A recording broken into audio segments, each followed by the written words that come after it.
think Billy Joe will be thinking, looking at that tonight? Can I just say before he answers that, from my perception, I mean, I lost myself in this particular fight. Usually I'm quite collected, but I lost myself because it was that exciting. So, because usually I look for all of his liability or the mistakes. I look for the mistakes, but I didn't see them. I saw. Can this fight not? I think this fight's going to be fight of the year. I mean, how did it look to you? Well, fantastic. It was a fantastic fight, right? And a stoppage in the last round. I mean, this is the fairy tale scenario, where the public see a fight where it's toe to toe more or less the entire fight, and a stoppage in the last round. I mean, you know, that's like talking about boxing back in the day when we were kids. When I was a kid, it was a great performance, and I think there's something in that fight of the year. It's a cracking fight. Cracking fight. Chris Jr., what do you make of the support that you got? Like I said, I went into this fight being the good guy, and I loved it. You know, to have the whole crowd cheering instead of booing it's a great thing. You know, I represented England, brought the title back to England. You know, took it from the Russians. But you know, at the end of the day, all that stuff is kind of, you know, Russia against England. At the end of the day, it is what it is. You know, it is country against country, especially when, you know, you're hearing that Vladimir Putin is supporting this guy and, you know, giving him phone calls and stuff like that. You know, I'm thinking in the back of my head, have I got to watch my back from now on or something? You know, this guy's. David Cameron's going to protect us. Don't worry. I hope so. But Chris, can you go back to the other question? What do you think? That sort of message sent out to Billy Joe, and what he'd be thinking? You'd have to ask him, but you know, I don't think he wants to fight me again. You know, he got dominated in the championship rounds in the last fight, and you know, he as well as the, you know, public saw, you know, how badly I want this, how badly I want to be a champion, how badly I want to win. Where did you lose that fight, Chris? I lost it in the early rounds.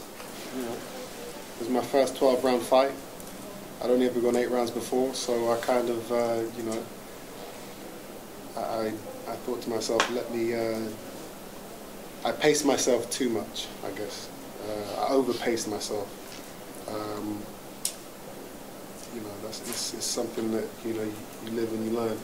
But even, you know, saying that, I still think I did enough from rounds 5 onwards, you know, to take it. But at the end of the day, it doesn't matter what I think. The loss is on my record, and I want to give him a taste of his own medicine. WBA interim. Where next? Like I said, world is the goal. You know, ever since you know, the first time I stepped into the ring, stepped into a gym, that's all I ever wanted to be. You know, I go on the computer and see him on the internet with his belts and stuff like that, and it's like, I want that. That's what I want. I want to be world champion. That is the end goal. But before that, I'd like to. It would be good if I could get my rematch. You said you was a bit surprised that the referee didn't step in sooner. Were you a bit surprised that one of the judges scored it 103, 106? A bit close? To him? No, to you. Oh, to me. Yeah. What were the 3 judges' scores? At the time, it was stoppage 101, 108, 103, 106, and then 02, 07. You know, the rounds, if he did win any rounds, there were rounds that I stepped off the gas a little bit. You know, I don't think it was that close, but you know, at the end of the day, we got the win. You know, I'll take it anywhere I can get it. I got the belt, and It was the opportunity. That's what it was all about. Making how much you had in the tank when you came into that 12th round as well. Yeah. You know, this is, like I said, that's what I trained for. I trained for a 12-round fight. You know, when I was up in Manchester, I was sparring Liam and Paul Smith, you know, every day. So they would take days off, and I would spar them every day. So I'd spar Liam, Paul, and then they'd take breaks.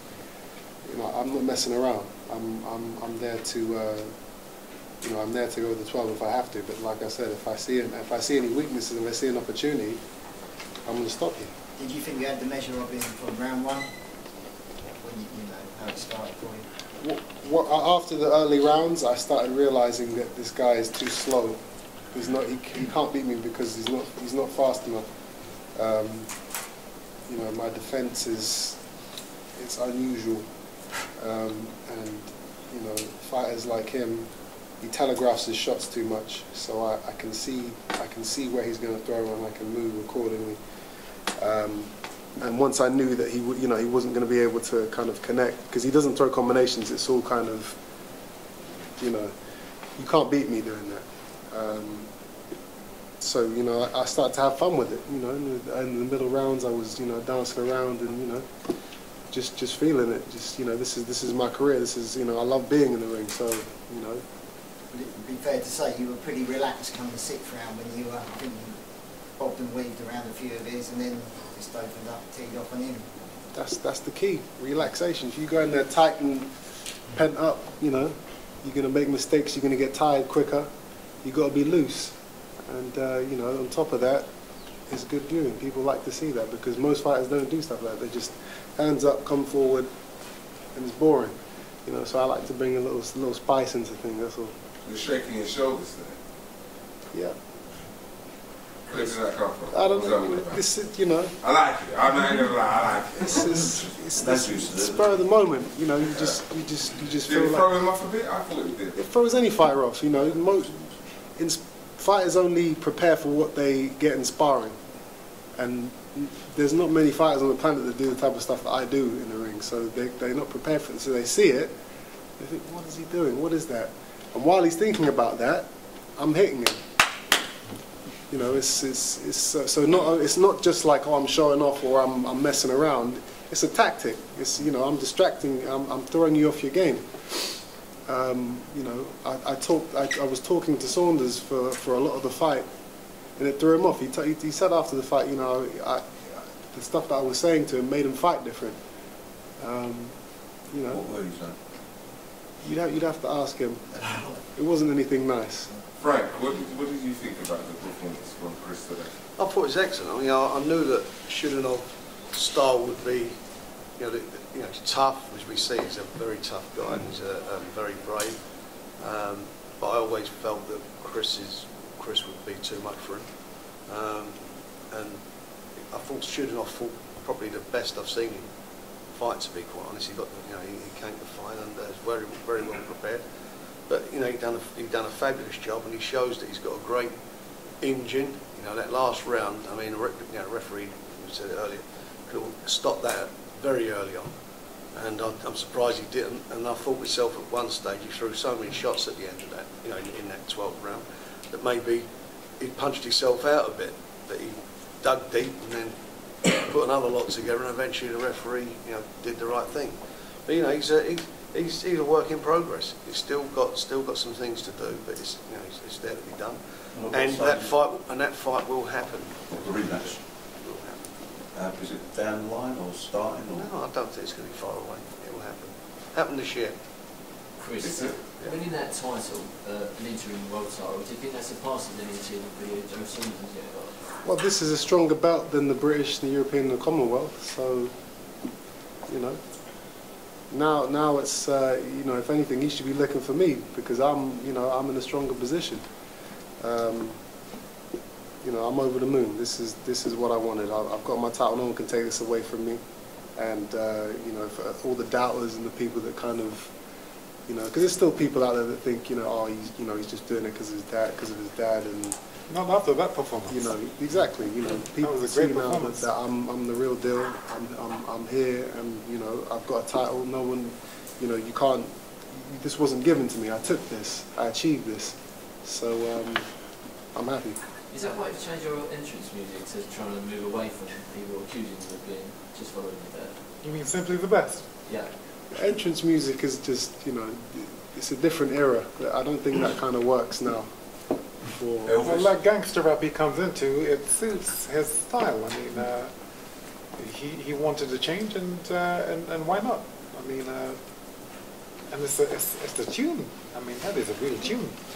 I mean, in actual fact, to be, if you listen to that tune, I mean, who can carry that off other than him? You know, it's like simply the best. No one else could carry it off other than myself. That tune is his, and to be able to actually pull that off is a big deal. I mean, that's a tune. That's the gangster symphony. It is. Chris Jr, your thoughts on the middleweight division as a whole? It's exciting. There's a lot of great fighters out there. There's a lot of great fights to be made. It's a deep division, and you know, my eyes are set on the top fighters. That's where I want to be. I want to be in the mix. I want to fight the best. I want to beat the best. So you know, we got some exciting times ahead. What is it like to bring this title back to Brighton and Sussex then, first person since your dad to basically have a world belt? Yeah, it's been a long time coming. It took, what is it, 3.5 years since I turned pro. But, it seems like a long time, but it's not. It went very quick, and you know, we've done it. But there's still a lot more to do.